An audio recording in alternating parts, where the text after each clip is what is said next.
Полезно ли дышать над картошкой?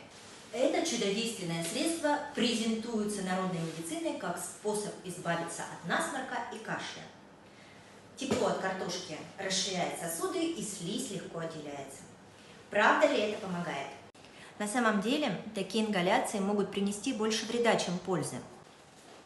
Могут быть ожоги дыхательных путей, спазм в бронхах, носовые кровотечения, а еще усиление самого воспаления и развитие осложнений. Помните, что народные методы лечения могут быть опасными. Ну и доверяйте свое здоровье врачам, а бабушкины рецепты оставляйте на кухне.